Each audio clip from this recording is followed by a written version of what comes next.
Entonces, en los delitos contra la administración pública, luego vamos a volver a eso, para saber quién es autor y quién es cómplice, no sirve la teoría del dominio del hecho, sino se aplica la teoría de infracción del deber. Oye, ¿por qué? Porque en estos delitos especiales, y no solamente en los delitos de administración pública, sino en todos los delitos especiales que tenemos en nuestro Código Penal, será autor aquel que lesiona un deber impuesto en la ley penal. Oiga, doctor, ¿y los otros que participan pero no lesionan deber alguno, serán autores? No, solamente cómplices. Entonces, volviendo a la pregunta del doctor, ¿el delito de peculado se dice que es un delito de infracción del deber? Por supuesto, es un delito de infracción del deber. ¿Cuál deber? ¿Cuál deber? El deber de no lesionar el patrimonio del Estado. El deber lo vemos como principio, de no lesionar el patrimonio del Estado. Pero vamos a volver a eso y vamos a tratar, ¿no? Es un tema de esta clase de hablar de la teoría de infracción del deber, para que ustedes sepan también desde ahora en adelante que cómo se sabe quién es autor y quién es cómplice en los delitos de peculado, en los delitos de colusión, en los delitos de enriquecimiento ilícito. Fíjense. Y entonces, si sabemos que cada delito tiene un bien jurídico protegido específico, no se puede aceptar pues, lo que dice también nuestro amigo Manuel Abando Vázquez, que también tiene un delito de administración pública. Pero qué raro, no se habrá convencido de lo que he escrito porque desde su primera edición no ha vuelto a sacar otra. La primera edición fue en el año 2002, 2003. Hasta ahora no ha vuelto a reeditar el libro. No ha vuelto a reeditar. Y ahí en ese libro, y decimos esto porque hay muchos jueces y muchos fiscales que lo tienen en su biblioteca y lo tratan de citar, Y decimos que no deben citarse porque erramos. ¿Qué dice esta posición? No es de recibo considerar que el bien jurídico genérico protegido en los delitos contra la administración pública lo constituye el ejercicio de la función pública dentro de los parámetros de legalidad, eficiencia, imparcialidad y honestidad, como lo propone el orden público. Es decir, Manuel Abando Vázquez dice, bueno, el bien jurídico protegido de la administración pública que lo constituye el ejercicio de la función pública dentro de los parámetros de eficiencia, legalidad, imparcialidad, honestidad. ¿Por qué no puedo decir eso? Porque cada uno de sus principios se constituye o es un bien jurídico específico, pero de determinado delito. Entonces, eso no es el bien jurídico protegido general. El bien jurídico protegido general es el normal y recto funcionamiento de la administración pública. Por otro lado, otro tema, esto sí están llegando tarde, estamos hablando de los delitos contra la administración pública en la parte general, es decir, todos estos conceptos atraviesan todos los delitos en particular. Conociendo estos conceptos ya podemos nosotros analizar artículo por artículo código penal. Ya podemos comenzar a analizar el peculado, por ejemplo, luego vamos a hablar de peculado, malversación de fondos, como ya en la parte especial, es decir, señalar cuáles son los elementos objetivos y subjetivos que tienen que concurrir en una conducta para catalogarlo como peculado, como tráfico de influencias, como malversación de fondos, como enriquecimiento ilícito, etcétera, etcétera. ¿Entienden? Entonces, aquí vamos a tratar de otro tema, de qué es el sujeto calificado. Pero antes una pregunta, a ver. Doctor, ¿cómo podríamos decir que los bienes jurídicos específicos de cada delito de justicia en realidad están consumidos por el bien jurídico general? O sea, ¿de qué forma lesionas el bien general? El bien jurídico general. O sea, que son unos subbienes jurídicos. Sí. Tiene mucha razón, doctor. Por eso hablamos de el bien jurídico general es el normal y recto funcionamiento de la administración pública.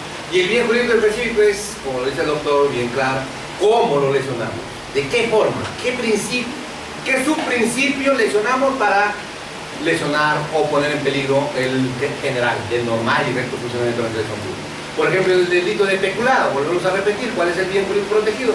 El principio de no lesionar el patrimonio del Estado. Tú incumples ese principio y automáticamente lesionas el bien jurídico protegido general. Automáticamente lesionas el normal funcionamiento de la administración pública. ¿Por qué, doctor? Porque al incumplir ese principio o ese deber de no lesionar el patrimonio del Estado y se lleva 1 millón de soles, automáticamente el normal y recto funcionamiento se quiebra, se lesiona. Oiga, ¿por qué? Porque ya no va a funcionar normalmente esa municipalidad, por ejemplo, de donde se lleva 1 millón de soles.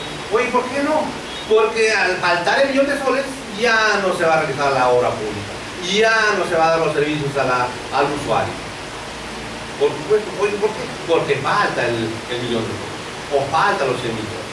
Y por eso los delitos de corrupción se sancionan. ¿Por qué? Porque si se cometen los delitos, se ponen en peligro pues el normal y recto funcionamiento de la administración pública. Y por supuesto, si el Estado no presta, por ejemplo, si no se hace ese puente, ¿qué va a decir la gente que se iba a beneficiar con el puente? Él no va a decir, no, ya seguro no se ha pagado sus sueldos o no, los sueldos son los más importantes, ¿no? Y ya se lo agarraron la plata, ya nos dejaron sin puente, ya no podemos cruzar. Vamos a seguir cruzando el río y por supuesto algunos se van ahogando y no, eso no interesa al Estado. Y por supuesto comienza a criticarse el Estado, a generalizar que el Estado es el problema. Y no se comienza a pensar de que el funcionario que ha hecho mal uso de ese dinero es el responsable de ese quebranto a la administración, quebranto al normal y recto funcionamiento de la administración. Bien, vamos a este otro punto. ¿Qué significa sujeto calificado? Esto significa, señores, que no cualquier ciudadano peruano, vamos a hablar de Perú, no cualquier ciudadano peruano puede cometer los delitos contra la administración pública, como autor. Es decir, no cualquier ciudadano peruano o ciudadana peruana puede ser autora del delito, por ejemplo, de peculado, o del delito de corrupción, o de malversación de fondos. No. ¿Por qué no? Porque de acuerdo al tipo penal, de acuerdo a las fórmulas legislativas, estos delitos están reservados para determinadas personas, para determinados ciudadanos. ¿Cuáles, doctor? ¿Cuáles son esos privilegiados? Esos privilegiados son aquellos que trabajan para el Estado, ya sea como funcionarios o servidores públicos. Nadie más. Pues doctor, y yo que no trabajo en la administración pública, si me llevo el 1.000.000 de soles, ¿me atribuirán el delito de peculado? No. No, pero ¿por qué, doctor? Yo también quiero ser autor de peculado. No puede ser autor de peculado. Para eso tendría que ser funcionario. Fíjate, ¿entienden? Entonces, ¿por qué sujeto calificado? Porque por la naturaleza del bien jurídico protegido, así como por la construcción de las fórmulas legislativas, no cualquier persona puede ser sujeto activo o autor del delito de los delitos contra la administración pública. No cualquier persona. Estos delitos están reservados para determinadas personas. Por ello se afirma que se trata de delitos especiales. Delitos privilegiados también se denominan.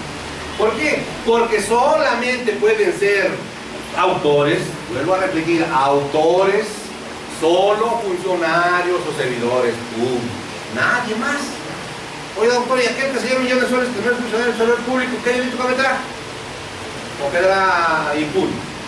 No, puede cometer robo, si utilizar violencia o amenaza, o hurto si ha sido en forma sigilosa, si ha omitido. Eso, pero no queda sin sanción, sino otro delito se le atribuye. Fíjense, solo funcionarios públicos. El agente debe tener la condición especial de funcionario o servidor público, pero aquí sí hay que aclarar algo. Pues me voy a sentar un ratito porque me cansé. Aquí hay que tomar en cuenta algo.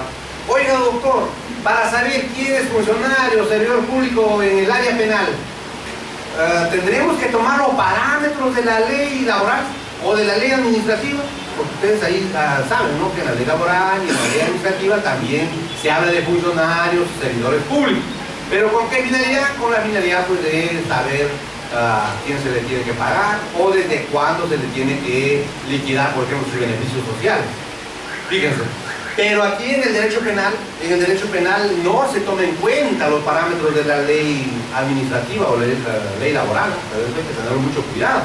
Entonces, doctor, ¿cuándo sabemos quién es funcionario o servidor público para la ley penal? Para ello tenemos que recurrir al artículo 425 del Código Penal. En el artículo 425 del Código Penal nos da una serie de supuestos en los cuales un ciudadano peruano puede convertirse en funcionario o servidor público. Incluso, fíjense, así para la ley penal sea funcionario público, no es para la ley laboral, no es para la ley administrativa. Esto significa que si la ley laboral o administrativa es un conjunto de funcionarios y servidores públicos, desde aquí para acá, nada más ellos solamente son funcionarios y servidores públicos, pero para la ley administrativa o la ley laboral. Pero para la ley penal será eso nada más. No, para la ley penal puede ser desde la pared hasta por allá, porque abarca bastante gente, más gente. Por eso se dice pues, que no hay que, el que va a litigar en el área penal en el derecho contra la administración pública no puede estar pensando que ¿quién será funcionario del servidor público? Ah, bueno, es mi ley laboral, dice la ley. Bueno, es mi ley administrativa, ahí se establece quién es funcionario del servidor público. Esto no es así. ¿Por qué? Porque el Código Penal en el 425 tiene los supuestos. ¿Cuáles son esos supuestos? Fíjense, luego vamos a ver a esto, luego vamos a ver a lo que estamos pasando. Se considera funcionarios o servidores públicos, dice el 425, para la ley penal, para el área penal. Primero, los que están comprendidos en la carrera administrativa, los de este sector comercial, ellos están también, entran a la ley penal. ¿Pero serán solo ellos? No. Los que desempeñan cargos políticos o de confianza, incluso si emanan de elección popular. Los elegidos, por ejemplo, todos ellos funcionarios, servidores públicos. Otro, pero aquí ya entra todo. Todo aquel que independientemente del régimen laboral en que se encuentre, mantiene vínculo laboral o contractual de cualquier naturaleza con entidades u organismos del Estado y que en virtud de ello ejerce funciones en dichas entidades u organismos. Este es el inciso 3 del 425. Aquí es el cajón de SAT. ¿Por qué? Hace dos años se discutió en los estados judiciales los trabajadores del CAS. No sé si en Guatemala hay CAS, hay algunos CAS. Bueno, llegó un momento en que unos servidores públicos que habían sido contratados en el Poder Judicial por el servicio de CAS se apropiaron de determinados bienes. Se apropiaron. Y por supuesto, los fiscales comienzan a investigar por peculiar. Y por supuesto la abogacía, un momentito, como mi patrocinador no puede ser autorrepresentado porque él no es funcionario público, porque él es contratado por medio de un contrato privado. Y a él no le paga la entidad, sino le paga una empresa privada. Y por supuesto comienza la discusión. ¿Los del CAS son funcionarios públicos o no? Y por supuesto hay algunos que decían que no son funcionarios públicos porque están a título por medio de un contrato privado y aparte que le paga un empresario privado. Y nosotros que decíamos, ¿por qué discuten tanto? Ustedes lean nada más el inciso 3 del 425 del Código Penal, ahí está la respuesta. ¿Cuál es la respuesta? Fíjese, señor, el que independientemente del régimen laboral en que se encuentra o el vínculo laboral contractual, es decir, el contrato puede ser privado o público, basta que ese servidor o funcionario trabaje, basta que ese ciudadano trabaje en la institución pública y por medio de la institución pública le paguen para que sea funcionario público. Aquí ya no entra en discusión que si es contrato privado, si es contrato público. Diga, soy algo público. ¿Por qué? Porque el legislador así lo ha establecido, independientemente del régimen laboral. Basta que se encuentre trabajando y basta que el Estado le pague para que se convierta en funcionario público. Para la ley penal, para la ley penal. ¿Esto qué significa? Oigan, los del CAS, independientemente de su contrato, trabajan para el Poder Judicial, por supuesto, hay incluso la firma o su entrada y salida, su papel de entrada y salida. Oye, pero no le paga el Estado. ¿Cómo que no le paga el Estado? El Estado le paga, pero claro, el Estado paga a la empresa y la empresa le paga al servidor. Es funcionario o el servidor. Y por lo tanto, respondió por el delito de pecular. Fíjense. ¿Qué más dice? Aquí también, fíjense. ¿Quiénes más son funcionarios, servidores públicos para la ley penal? Para la ley penal. Los administradores y depositarios de caudales embargados o depositados por autoridad competente, aunque pertenezcan a particulares. Fíjense. ¿Qué significa? Los administradores y depositarios. Y aquí seguramente en Guacho hay muchos depositarios judiciales. Hay mucho administrador judicial. Oye, pero es un particular. Es un particular. Ha sido designado para que sea depositario, por ejemplo, de un vehículo que está embargado. Y le dan a un ciudadano para que lo custodie. Por supuesto, si se apropia ese ciudadano de ese vehículo, se convierte en un delito de peculado. Claro. Fíjense, entonces, ese particular no trabaja para la institución pública, pero como es depositario o como es administrador de caudales embargados o depositados por autoridad competente, por supuesto, el juez, por ejemplo, la SUNAT también embarga bien, o también el SAT también está embargando bien, y le da una determinada persona para tener calidad de depositario. Y si ese depositario se apropia los bienes, se convierte en autor de un delito contra el interés público. Un lado, el más frecuente, fíjense. Los miembros de las Fuerzas Armadas y Fuerzas Policiales y los demás indicados por la Constitución política y la ley. Pero lo más importante es este inciso 3. ¿Por qué este inciso 3? Porque, fíjense, hay una jurisprudencia ya que la Corte Suprema se ha pronunciado al respecto. ¿Qué pasó aquí? Ustedes se acordarán, ya son menos, era muy frecuente las entidades públicas de economía mixta, se denomina. ¿Y eso qué significaba? Que había pues funcionarios designados por el Estado y funcionarios designados por los empresarios, por los privados, que tenían dinero invertido con el Estado.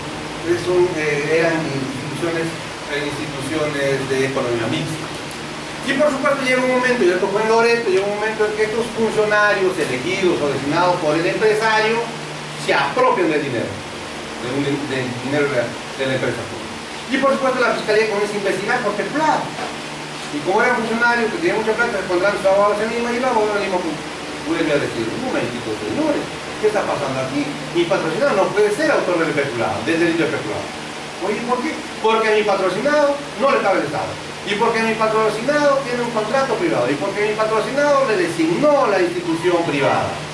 Por lo tanto, ustedes tienen que excluir a mi patrocinado de sus cosas. Y no sé qué pasó, en Loreto le hicieron caso. Por supuesto, el juez de primera instancia no excluyó el proceso. La sala penal también de Loreto lo excluyó. Pero como Dios es grande, se viene en queja extraordinaria de la Corte Suprema. Y la Corte Suprema declara fundada la queja extraordinaria y ordena que se lee con recurso de nulidad extraordinario también el expediente y emite esta jurisprudencia de agosto del año 98. Fíjense qué dice. El artículo 40 de la Constitución Política del Estado, en el artículo 40 establece cuáles son los deberes y funciones de los funcionarios del sector público. Rige únicamente para fines laborales, derivados de la carrera administrativa, pero no restringe o excluye la responsabilidad penal de quienes manejan fondos públicos, pues sostener lo contrario sería propiciar la impunidad